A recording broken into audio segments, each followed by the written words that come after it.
I met Philip, I think, as follows. There was a gallery called the Peridot Gallery, and they had an exhibition of his, I don't know, in 1953 or something. And I went in there and I really liked it. I was very struck with it. And he had a studio in my neighborhood, and I think I got in touch with him. I either telephoned or asked somebody. And then I very often visit, when he had studio in New York, I very often, let's say once a week or once every 10 days, would drop in and we'd sit and talk, or we'd have coffee in the cafes at that time, which were around here and very cheap. And then I began socializing with all of them, and I'd see him at parties. I'd dance with him. I liked to dance, and he was a good dancer. And that's how I got to know him personally. But I very carefully followed his work, and as you know, I wrote preliminarily a small book that was published, I don't remember when, maybe 1959 or something, I don't remember. But it was written in the 50s when he was doing those abstract paintings. But I always liked painterly painters, people who relished paint, and I myself, as an art student, was one of them.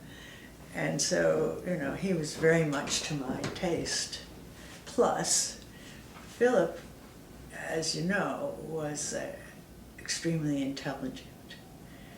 He read books. We talked about poetry. We talked, for instance, quite a bit about Wallace Stevens, and my enthusiasms at that time. For instance, I was very much interested in Saint-Jean-Perse, and I talked to him about Perse. And so we talked about poetry, but we also talked about politics. And, he was pretty reliably on the left, except sometimes if I wanted to enlist him in one of my causes, which wouldn't look so good on the art market, sometimes he tried to evade me, but I usually nailed him anyway. What I do remember, and I think I may have told that to her, right here on 2nd Avenue, we went for a sandwich once, right after the big pop art thing. And he looked at me and he said, "I just don't like what they paint about." So that's pretty good. Sometimes he said things, as artists often do, just to put people off the scent, but they took it seriously. Sometimes he'd say things like, he's often quoted as saying, "I was tired of that. I wanted to tell stories." Well, he wanted to tell stories, but there were other things involved. I mean, nothing he ever did was just simple or straightforward. He was a complicated man, and I thought the works were quite complicated.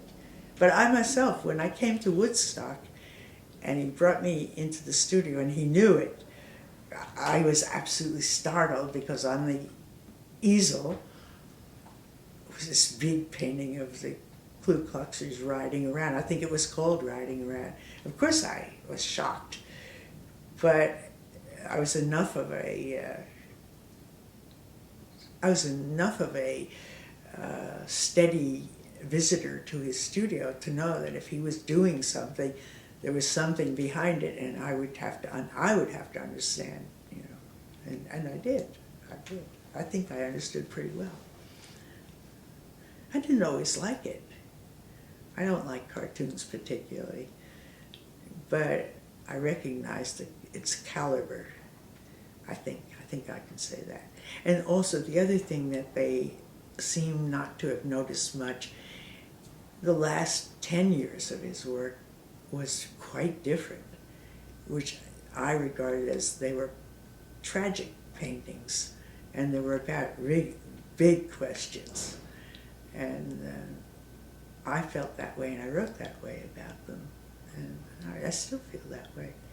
Even if he painted one long canvas with a bunch of cherries on the table, I saw what was behind it, literally and figuratively.